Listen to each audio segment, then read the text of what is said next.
Bonjour à tous, je suis Natacha Bounet, 12 fois championne de France en Kung Fu Sanda, Muay Thai et K1. Je vous souhaite la bienvenue dans mon émission Championnement Vôtre, où je serai votre coach tous les mercredis de 17h à 18h, heure de Paris. L'Afrique d'une seule voix, enfin, une radio qui vous aide à développer votre mental de championne et de champion. Bonjour à tous, comment allez-vous? Comment sortir de sa zone de confort? Et oui, passez à l'action et surtout, oubliez vos défauts. Acceptez-vous imparfaite, acceptez-vous tel que vous êtes et surtout, acceptez de faire des erreurs car par la suite, lorsque vous allez regarder derrière, que vous allez voir le chemin parcouru, vous aurez vu tous les progrès que vous aurez fait jusqu'au jour d'aujourd'hui. Mais ce n'est pas un sujet d'aujourd'hui. Aujourd'hui, nous sommes dans l'émission Championnement Vôtre et je vais à la rencontre d'une écrivaine hors pair, Makena. Donc voilà, je me suis apprêtée. Nous avons rendez-vous à Paris et ça va être mon premier live. En fait, ma première émission en mode live en direct et en vidéo. Donc, je vous dis à très bientôt. À tout à l'heure plutôt, car je descends à Paris pour rejoindre la chère Makena et vous allez découvrir son univers. Natacha Bounet de Championnement Vôtre. Championnement Vôtre, l'émission des champions et des championnes. Hello, hello. Comme prévu, voilà, elle est là, c'est Makena. Comment vas-tu, Makena, aujourd'hui? Ça va, et toi? Ça va, ça va. Bon, mes chers auditeurs et auditrices, on va s'installer et on va commencer notre petite interview tranquillement. Allez, à tout de suite. Championnement Vôtre. Bonjour Makena, comment vas-tu aujourd'hui? Bonjour Natacha, je vais bien et toi? Ben ça va, très bien. Et je te remercie d'ailleurs d'avoir accepté mon invitation sur l'Afrique d'une seule voix. Et nous sommes dans Championnement Vôtre. Est-ce que tu peux te présenter à nos chers auditeurs et auditrices de l'émission? Oui, donc merci pour cette invitation. Donc je m'appelle Makena, je suis auteure BD, illustratrice, scénariste de bande dessinée et aussi coach créative. Coach créative, dis-nous en plus un peu. Oui, donc je travaille en fait pour aider les artistes dans leur épanouissement artistique. Donc c'est principalement pour les aider à aller au bout de leur projet artistique parce qu'il y a beaucoup de personnes qui se retrouvent pris avec des blocages et qui n'arrivent pas à aller au bout de leur projet.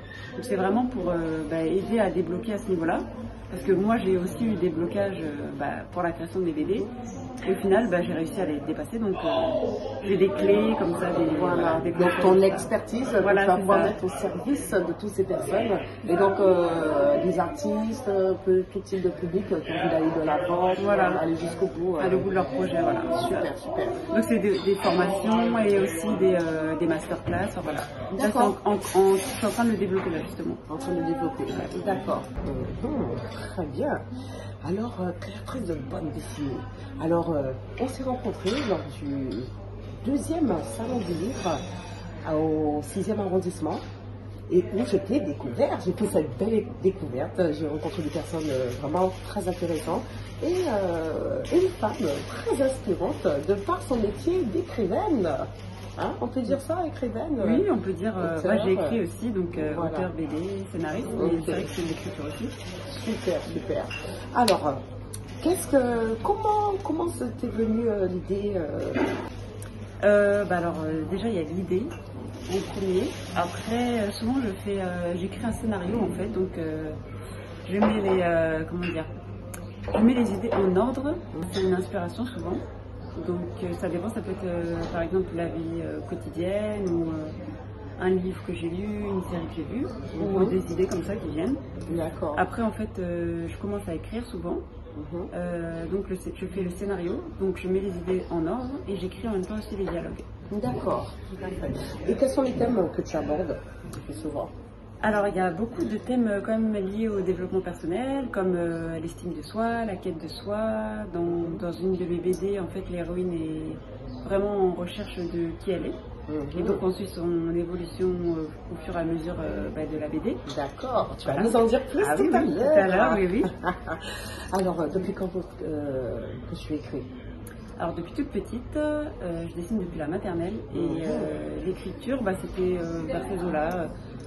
Je pense que j'ai commencé à écrire vraiment quand j'ai appris à écrire, donc plutôt peut-être CP, maternelle. D'accord, et qu'est-ce qui t'inspirait à ce moment-là pour écrire? Tout. Alors au début, ma soeur était scénariste, donc je faisais que dessiner, c'est elle qui écrivait les textes. Et assez rapidement, j'ai eu envie d'écrire mes propres histoires. Donc, alors, tout ce qui m'inspirait, je ne sais pas exactement parce qu'il n'y avait pas de thème particulier. C'était vraiment les idées qui me venaient et je suivais, j'écrivais, voilà, selon ce qui venait. D'accord. Alors, comment es-tu devenue écrivaine avec tout ça? Je suis tombée dedans quand j'étais petite. Voilà, ça a commencé comme ça. Voilà, c'est ça. Et après, j'ai jamais arrêté en fait. J'ai toujours adoré vraiment l'écriture et le dessin, c'est mes moyens d'expression favoris, donc j'ai jamais arrêté. J'ai continué à le travailler en fait au fur et à mesure. Ouais, parce que je suis autodidacte, donc pour moi c'était important de continuer à garder cette passion, quoi. D'accord. Et ça a toujours été des BD? Ça a toujours été le format écrit avec les dessins ou bien juste l'écriture au départ? Ouais, il y a eu, j'ai fait les deux. Il y a eu les dessins, il y a eu la BD et il y a eu aussi l'écriture. J'avais commencé à écrire des livres aussi quand j'étais petite. D'accord. Mais c'est vrai que la BD, c'est vraiment mêler les deux. Et pour moi, c'est une façon d'exprimer encore plus facile et ludique en fait finalement. D'accord. Et depuis combien de temps maintenant que tu écris, que tu es partie vraiment dans l'idée que là c'est parti là, je veux écrire, je veux diffuser, enfin comment... Tu parles en tant que professionnel? Ouais, en tant que professionnel, voilà. Alors, en étant pas professionnel, c'était vraiment depuis l'enfance. Et après, en tant que professionnel, ma première BD, je l'ai auto-éditée en 2017. En 2017, ok. Donc, tu as expliqué un peu, donc ça part d'une idée, ensuite, voilà, une histoire qui t'inspire, ou c'est comment l'inspiration, comment elle arrive, cette inspiration? C'est dur à expliquer parce que moi-même, je ne sais pas en fait comment... Je sais pas c'est quoi le processus qui est mis en place pour les idées. C'est juste que elles naissent comme ça dans mon esprit et puis après c'est moi qui les modèle, tout ça, mais je ne pourrais même pas expliquer comment ça vient en fait, parce que je ne sais même pas. D'accord. Et apparemment, tu construis ton projet de A à Z. Ouais. Oh là là. Mais explique-nous comment tu fais. Comment ça t'est venu? Parce qu'il y a des personnes qui se font accompagner. Bon, déjà, tu as ce merveilleux talent qui est l'écriture, les dessins, donc c'est un super bel avantage. Mais éditer tout. Ouais. Hein? Pourquoi ne pas te faire accompagner? Tu veux dire éditer? Te faire accompagner. Comment ça t'est venu le fait que, voilà, de faire le travail de A à Z? Peut-être que tu as rencontré des éditeurs ou bien peut-être tu as vu le parcours de certaines personnes qui ont écrit des livres et quelque chose peut-être qui t'a ramené à faire les choses jusqu'au bout, jusqu'à l'édition, la publication et tout. En fait, pour moi, c'est plus simple. Déjà, le fait de dessiner et d'écrire, c'est simple parce que c'est le même cerveau qui écrit et qui dessine. Ouais, il n'y a pas de, il n'y a pas d'intermédiaire. Donc, pour moi, c'est ça en fait c'est plus simple pour moi en fait de m'auto-éditer parce que j'ai une totale liberté en fait dans ce que je crée et pour moi c'est très important dans mon art d'être libre en fait parce que je fais de l'art pour être libre. C'est pas pour qu'on mette des contraintes. Tout à fait. Donc pour moi c'était plus simple de passer par ça et en fait pour ma première BD j'avais fait une campagne de financement participatif. Donc grâce à l'argent récolté j'ai pu payer les impressions et finalement c'était aussi une façon de faire participer au public, enfin de faire que les gens puissent participer à mon projet en fait. Donc voilà, d'enlever les intermédiaires. Et moi, pourquoi c'était plus facile de passer par l'auto-édition? Parce que déjà aussi parce que chez beaucoup de grands éditeurs français en tout cas, l'artiste ne touche que 8% sur son œuvre en fait, et pour moi c'est inadmissible en fait. Parce que s'il n'y a pas d'auteur, il n'y a pas de dessin, il n'y a pas de livre en fait. Donc je comprends exactement, pas. Exactement. Et, mais tu as déjà quand même essayé de présenter un de tes écrits ou voilà. Bah, en fait, j'avais déjà participé à une journée professionnelle à l'époque dans un salon, mais j'avais pas encore ma BD et j'avais pas amené ma BD, j'avais pas prévu de la présenter, j'ai juste montré mon book de dessin. Et bah, ceux que j'avais rencontrés, en tout cas, je les avais trouvés assez hautains, donc j'avais pas forcément envie après de montrer ma BD. Voilà. D'accord. Et dans tes ouvrages, tu t'inspires de personnages extérieurs autour de toi ou plutôt moi, beaucoup. Oh. Ceux qui liront mes BD verront que c'est beaucoup moi en fait, parce que c'est toi l'héroïne. Bah alors, dans la première BD, c'est moi en fait finalement, oui, mais c'est pas censé être moi. Alors dans les autres, je ne cache pas que c'est moi, mais j'ai mis beaucoup de moi parce qu'en fait, bah, par exemple, j'ai fait des années à la fac et je l'ai assez mal vécu et j'avais besoin vraiment de l'exprimer d'une façon. Et c'est la BD qui est venue en fait. Donc c'est assez autobiographique. Et après par contre l'imagination s'en est mêlée et puis c'est parti vers autre chose. Mais au début c'est assez autobiographique quand même ce que je raconte. Alors, rien de mieux que l'art pour exprimer ses émotions, pour exprimer et tout. Et je pense que c'est une belle réussite parce que voilà, je peux présenter un peu tes ouvrages. Bon, tu vas nous en dire un peu plus. Hein. L'émission des champions et des championnes. Les bandes dessinées, elles ont été inspirées par ton vécu, des personnages de ton entourage, dis-nous tout. Alors, bah, c'est principalement moi l'inspiration de mes BD, parce que bah, je suis la personne... l'héroïne. Voilà, c'est ça. Enfin, surtout dans les Doomtober, en fait, après... Dans Rodham Willows, le tome 1, j'ai mis beaucoup de moi dans le personnage, en fait. Beaucoup de moi-même, en fait. Parce que bah, le fait qu'elle vive comment dire, des moments douloureux à la fac, ça c'est mon propre parcours que j'avais besoin d'exprimer, donc c'est venu sous forme de BD. Et après mon imagination s'en est mêlée, voilà, je suis partie ailleurs. Et tu es partie ailleurs, et c'est ce qui donne Doomtober. Doomtober, alors c'est aussi beaucoup inspiré de mon parcours d'artiste professionnel là. Je traite beaucoup de thèmes de l'argent, les artistes, l'argent, aussi les doutes, l'entourage, les peurs aussi. La grosse tête. Voilà. Ah non, dedans il n'y a pas la grosse tête. Non, oui, c'est la parodie. Dans la parodie. Voilà, c'est ça. Hein, c'est encore autre chose. Oh là là, j'ai hâte de le lire, ça. Ok. Bon ben super. Donc, et donc les deux derniers tomes, toujours inspirés de ton personnage. Là vraiment, c'est vraiment moi. Par exemple des peurs que j'ai, par exemple. Le fait aussi de l'entourage très important, d'être entouré des bonnes personnes, ça il y a une façon, comment dire, j'en parle d'une façon assez humoristique dedans en fait. D'accord. Et est-ce que tu as une petite anecdote à nous donner par rapport à l'écriture ou bien une petite histoire peut-être voilà. Ben, en fait, ces deux BD, je les ai faites, pourquoi elles s'appellent Doomtober? Parce qu'en fait tous les ans sur Instagram il y a un challenge qui s'appelle le Inktober. C'est tous les artistes font un dessin par jour à l'encre, donc tout le mois d'octobre. Et moi j'avais envie de faire une petite BD tous les jours avec mon personnage pour le mettre en avant, pour pouvoir un peu développer son personnage. Et en fait, j'avais prévu donc tous les jours de poster une BD, et sauf que en fait le truc s'est emballé, et en fait je me suis retrouvée dépassée. Les 2 derniers jours j'étais en PLS, là j'en pouvais plus. Au final après ça je ne pouvais plus dessiner pendant 6 mois donc. Ah oui, après cette période. Pourquoi tu t'étais donné trop le challenge était trop haut.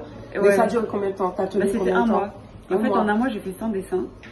Ouais, je savais pas que je pouvais faire ça. Donc moi-même, ça m'a... Voilà. Mais sauf qu'après, c'était tellement... j'étais tyrannique. C'est normal, tu avais travaillé. Alors, tu vas te permettre 6 mois de pause. Ouais, non, c'était peut-être... donc, aujourd'hui, par rapport à ce challenge que tu as fait pendant un mois sans dessin, aujourd'hui, pour faire... par exemple... ta BD, tu peux considérer à combien de pages dedans, par exemple? Bah justement, j'ai séparé en 2 BD de 50 pages. Les 100. Ouais, j'ai séparé en 2. Ouais. Donc, du coup, en un mois, ouais, ça a donné 2 BD. 2 BD. Ça, ouais. Hein? Je savais pas que je pouvais faire ça. Ah, ben, tu vois. Donc, oui, c'est clair. Voilà. Et donc, aujourd'hui, si tu dois repartir justement sur de nouvelles histoires, ou continuer sur d'autres éditions, tu penses, à ton avis, ça pourrait prendre combien de temps? Ah, ça, c'est sûr que tu ne partiras pas sur le challenge. Non, ça c'est clair que non. Mais ça, en fait, je peux jamais le définir parce que, par exemple, pour cette BD, j'ai commencé en fin 2018. Et au début, quand c'était que pour moi, c'était simple, je dessinais très facilement. Et après, j'ai eu l'idée de faire une campagne parce que les gens attendaient le tome 2 du. Voilà. J'arrivais pas à le faire, donc je me suis dit, je vais leur donner celle-là. Et j'ai été bloquée pendant 3 ans. Pendant 3 ans. Voilà. Donc, mais si j'avais pas donné cette BD aux contributeurs de ma campagne, j'aurais fini ça en quelques mois en fait, même pas un mois. En fait, c'est ça à partir du moment où je me mets une pression en fait, ça me bloque en fait. Tout à fait. Donc tout ça pour dire jamais de pression, toujours prendre le temps. Et donc c'est exactement ce que nous partage Makena à travers ses ouvrages. En tout cas, merci pour tes conseils. Merci à toi. Championnement vôtre. Tu m'as tellement bien raconté cette histoire avec Doom, ce personnage, la petite voix intérieure. Dis-nous-en un peu plus. Oui, est-ce que je montre la BD? Ah ben bien sûr. Ouais. Donc voilà, c'est 2 tomes de BD. Donc Doomtober. Et donc là, on parle du petit personnage Doom, qui est la voix du juge intérieur, qui dit t'es nul, t'y arriveras jamais, laisse tomber. Et en fait, là c'est moi aussi, on reconnaît que les 2 traits. Et donc en fait c'est nos aventures, on découvre comment j'essaie d'avancer dans la vie tout en esquivant ces attaques un peu perfides des fois. Enfin, il a des attaques assez violentes parfois, mais j'ai voulu traiter ça sous le thème de l'humour et de la légèreté. Je voulais pas faire un truc plombant parce qu'il y a des thèmes quand même qui peuvent être assez lourds. Et là je voulais vraiment parler de ça de façon légère et humoristique. Et donc c'est ce que j'ai fait dans la BD quoi. Et comment tu t'es adapté justement à cette situation, à cette voie, à vivre avec? C'est pas toujours facile. Ouais, j'imagine. Les syndromes de l'imposteur, tous les trucs comme ça, c'est vraiment lui pour qui tu te prends, voilà, des phrases comme ça. Et je pense que ça parle à beaucoup, Oui. Ça parle à tous, je dirais. Je pense, on a tous on a un Doom, Exactement, voilà. Et voilà, le Doom de Makena. C'est ça. Il existe vraiment, Doom? Oui, c'est une peluche en fait que j'ai, une vraie peluche. Et ça m'a inspiré ce dessin. Donc, d'accord. Et peluche que tu as eu à quel âge? Je l'ai acheté en l'an 2000. Non, je vais pas dire mon âge. Je l'ai acheté en l'an 2000 à Carrefour. À Carrefour. C'était pour Halloween. Mais tu étais jeune ou bien déjà Non, j'étais jeune. Tu étais jeune quand même, d'accord. Mais c'était pour Halloween, donc voilà, il y avait un vampire, un fantôme. Moi, j'ai pris le vampire, je ne sais pas pourquoi. Et au final, une dizaine d'années plus tard, ce personnage m'a été inspiré. Et puis voilà. D'accord. Donc c'est le personnage qui inspire Doom, cette petite voix intérieure.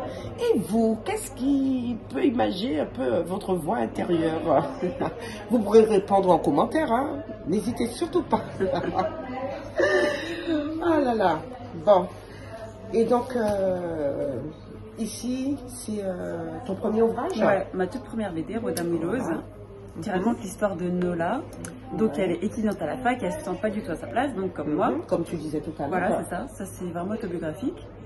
Et elle a l'opportunité de devenir journaliste débutante pour un grand groupe de presse et au cours d'un repérage pour son article, elle tombe sur un scoop qui va bouleverser sa vie et celle de ses amis.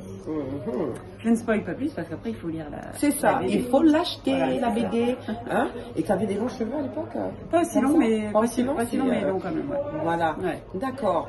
Et donc, dis-nous, où est-ce qu'on peut trouver tes BD pour retrouver ces belles histoires? Alors j'ai un site internet, mais bon pour l'instant il n'est pas encore la boutique, elle bug un peu, donc plutôt sur ma boutique en ligne Makena Golden Shop bicartel.com. D'accord. Mais après c'est plutôt sur Instagram Makena-8 4.0. D'accord. Alors on le répète encore, donc, que ce soit sur le site ou Instagram. Donc Makena M-A-K-E-N-A le -8 4.0. Donc dans ma bio il y a le lien direct vers ma boutique en ligne. Après, mon site internet, est-ce que je le donne alors qu'il n'est pas encore fonctionnel? Le site internet... Ouais. Allez, le site, il est en cours. Oui, voilà. Le site bientôt en cours, mais voilà. Vous avez qu'à vous connecter sur sa page Instagram et... Ouais. La page Instagram. Oui, voilà, la page Instagram, Makena 4.0. Oui, tout à fait, tout à fait. Pas de numéro... Numéro 2. Téléphone? Non. Ouais. Non, c'est mon numéro perso. Donc... Alors, juste pour voir un petit peu comment se présente Attends, non, pas celle-là. la BD. Parce qu'elle spoil vraiment. Donc, voilà quelques pages de cette première BD, la toute première édition, dessinée par Makena elle-même. Oh là là. Écrite et dessinée. Voilà. Et en tout cas, la qualité du produit, du livre. Donc, ça vous donne une petite idée. Donc, à tous les amateurs de bande dessinée, voilà, n'hésitez pas. Très bonne qualité. Hein, et franchement, je dis vraiment bravo parce qu'elle a tout fait de A à Z, ouais. Je le répète. Hein, de l'écriture au dessin, l'étape d'après l'édition. Le choix de la qualité, tu as eu des conseils quand même par rapport à la qualité, le choix, comment tu as fait? Si tes recherches sur internet non, c'est moi j'ai pris le maximum, j'ai mis le maximum. Donc, voilà, mais tu as dû aller quand même prendre les infos sur internet, connaître les différentes qualités. Non. Ou tu as vu des bouquins, tu as dit non, je veux que la qualité soit comme ça. Bah, je sais que j'aime pas les pages trop fines, donc j'ai mis le grammage maximum. Le grammage maximum, voilà, le top des tops, ça. Donc voilà. Et on affiche le prix. On affiche le prix. Ouais. Hein, et je pense que ça mérite vraiment voilà, sa valeur. 25 € pour cette première édition. Ensuite, c'est celui-là, la parodie. Ouais, la parodie. Voilà, la parodie. Donc c'est la deuxième édition. D'accord. Bon. Qui est de 20 €. Et je vous assure, ça vaut le coup. Rien qu'au toucher, rien que... Non, il y a du travail. Hein. Respect, respect. Donc, on peut regarder quelques pages à l'intérieur. Oh là là, l'argent, les millions. Comment on gère tout ça? Et tout. Oh là là. Bon, moi, j'ai déjà passé commande. Hein. Je ne les ai pas encore, mais j'ai déjà passé commande. Allez, une deuxième petite page. Oh là là, ça va être vraiment... En mode parodie, franchement, d'avoir ces idées. Celles-là, je les ai plus en mou, je dois les faire en rigide, donc ce ne sera pas le même prix. En rigide, d'accord. Ce sera 20 € aussi. D'accord. Et donc, laquelle la première, ça, 1 et 2, c'est ensemble. Voilà. En fait, elles vont ensemble. C'est juste que, peut-être pas le prix parce que ce sera pas et les deux dernières éditions, mais que vous aurez en deux qualités, hein, en mode rigide. Très d'applaudis. Voilà, bravo maintenant. Merci. Oh là là.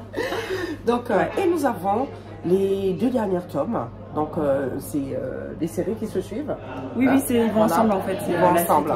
D'accord. Donc, on n'achète pas un sans l'autre. C'est mieux. Mais voilà. Et puis, vous aurez deux prix différents. Hein. Un pour le format. Non, voilà.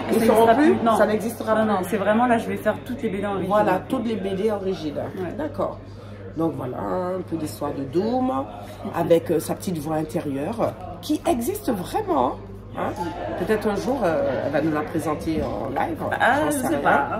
Il aime pas trop sortir. En fait. Il aime pas trop sortir. Il préfère rester dans ta tête. Ah non, il préfère rester à la maison. Voilà, quelques petites images. Vous voyez comment c'est très bien illustré. Franchement, chapeau, chapeau, chapeau. Et donc, la deuxième édition. Ouais, le tome 2. Les aventures domestiques de Makena. Non, domesque. Domesque. Domesque. Hop. Et la deuxième édition. Donc, on va regarder quelques pages. Allez, au hasard. Wow. Hein, vous avez envie de savoir qu'est-ce qu'il dit, hein? Qu'est-ce qu'il raconte dans sa petite tête et comment elle arrive à déjouer tout cela? Eh ben, à commander, d'accord? Vous écoutez l'Afrique d'une seule voix. L'Afrique d'une seule voix. Alors dis-moi, tes ouvrages, c'est plus de la science-fiction, romance, jeunesse, dis-nous tout. Ils sont plutôt, comment dire, ils ont plusieurs thèmes, on va dire. J'aime bien dire, la première BD c'est Aventure Fantastique. La parodie, c'est parodie humoristique, vraiment humoristique. Et les Doomtober, c'est développement personnel humoristique. D'accord. Et à partir de quel âge l'enfant jeune peut commencer à lire tes ouvrages? Alors cette BD-là, c'est à partir de 10 ans. Sauf que mes plus jeunes lecteurs avaient 7 ans. Donc je me fie à eux. Mais après, c'est les parents qui savent... qui connaissent mieux leurs enfants. Et après, celle-là, il n'y a pas de limite d'âge parce que c'est vraiment humoristique. Donc, à partir du moment où l'enfant sait lire, il peut très bien y accéder. Quoi. Ouais. Mais oui. En plus, c'est facile à lire. La BD, c'est très bien illustré. Donc, oui, et puis les enfants, ils aiment trop Doom, là, à chaque fois. Ils sont trop fans. Mais oui. Et puis, je me rappelle, lorsqu'on partait du salon, on avait pratiquement tous Doom dans la tête. Oui, en c'est fait. vrai. Il restait bien. Ouais. Oh là là. Et est-ce que tu lis beaucoup? Oui, quand même, des BD, j'aime bien m'acheter des BD assez souvent. Ça m'inspire et en même temps, ça me permet aussi de libérer aussi ma créativité, de me dire je peux faire vraiment exactement ce que je veux. Par exemple, le fait d'avoir fait une parodie de ma propre BD, personne ne m'attendait à ce niveau-là, sachant que ma première BD n'était pas du tout humoristique. Mais je me suis autorisée à le faire et finalement, les gens, le public est là en face. Donc voilà, ça me permet de vraiment libérer ma créativité, de faire... de suivre vraiment mon imagination, quoi. D'accord. Et il y a des auteurs qui t'ont inspiré dans ton parcours d'écrivain? Ah oui, alors si quand j'étais petite, en fait, il y a eu les J'aime lire. J'ai beaucoup aimé Tom Tom et Nana, la BD. Et après, il y a eu aussi les mangas, Sailor Moon, Dragon Ball Z. Surtout parce qu'on avait les mangas avec mon frère et ma soeur. Et voilà, surtout beaucoup les mangas parce que mon style est un peu à mi-chemin entre les mangas, les comics. Oui, je vois, c'est très beau univers. J'ai fait un mix comme ça et puis après voilà. Style, voilà. Super, franchement, et ça donne ça. Voilà, ça donne. Franchement, ça fait des chocs à pic et voilà. Exact. Ok, alors, Makena, si tu avais une baguette magique à l'instant présent, quel aurait été ton souhait? Ce serait plutôt pour mes BD. J'aimerais vraiment qu'elles soient plus mises en avant, qu'elles soient connues par les personnes qui ont besoin de les lire parce que je sais que les enfants de notre communauté, ils ont vraiment besoin de se sentir représentés. Moi, franchement, les livres que j'ai écrits, j'aurais aimé les avoir quand j'étais petite parce que je sais que j'aurais grandi avec confiance, quoi. Il y aurait énormément de choses qui ne se seraient pas passées. Et voilà, j'ai vraiment envie qu'ils soient diffusés beaucoup plus massivement dans la communauté et ailleurs aussi, mais ma cible principale c'est quand même les enfants de notre communauté, quoi. Enfin les enfants, les adultes, les ados. D'accord. Qu'ils soient vraiment mis en avant, quoi, mis en lumière, qu'ils aient la lumière, que mes livres aient la lumière qu'ils méritent parce que voilà, toute seule, je pense que j'ai fait beaucoup déjà. Donc un avis au distributeur? Distributeur, éditeur, mais il faut vraiment qu'ils soient alignés, quoi, parce que... avec de bonnes conditions. Ouais, voilà.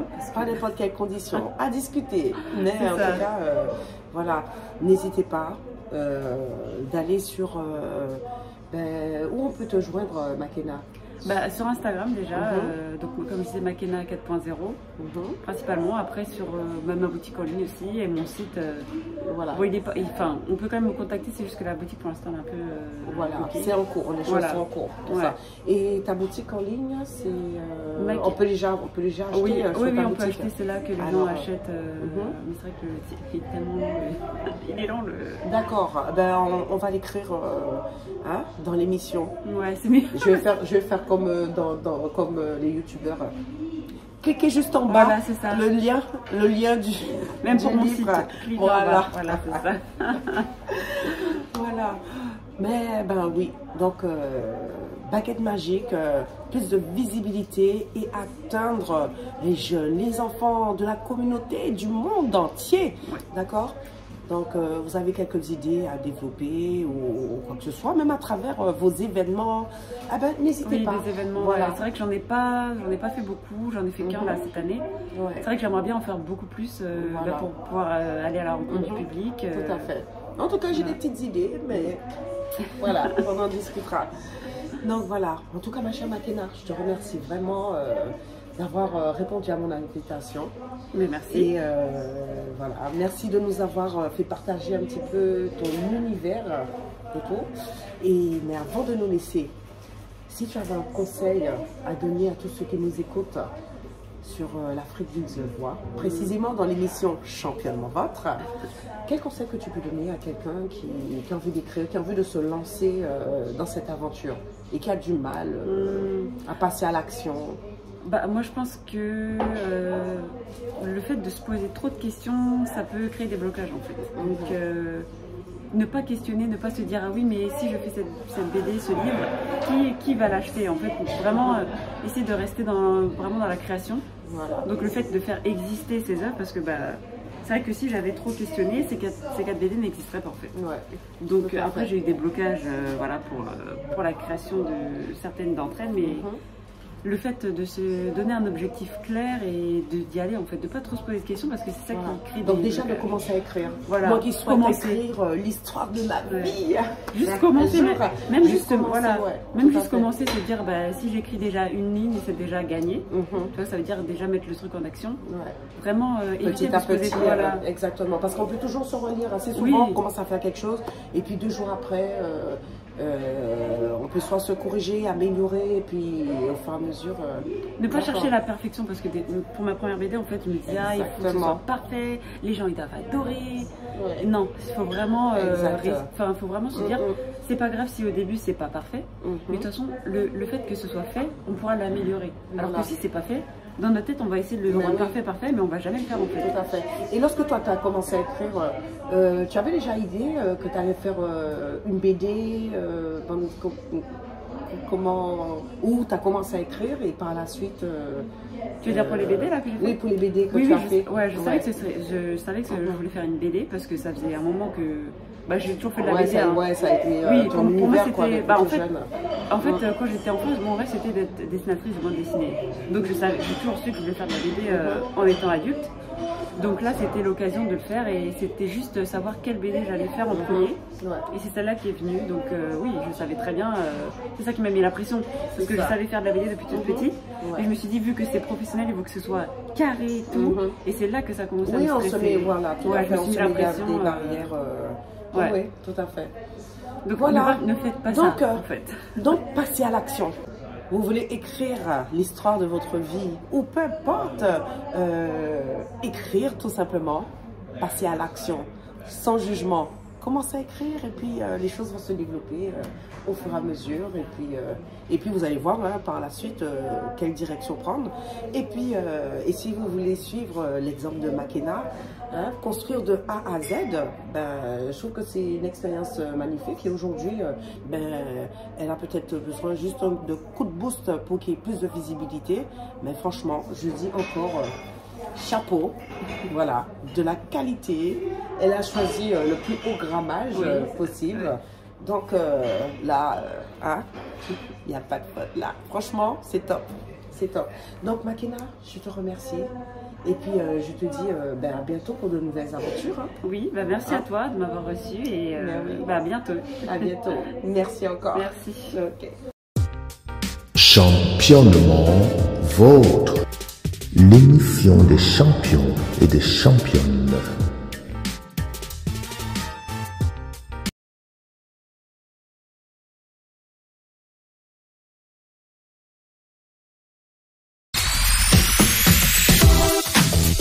Vous écoutez l'Afrique d'une seule voix.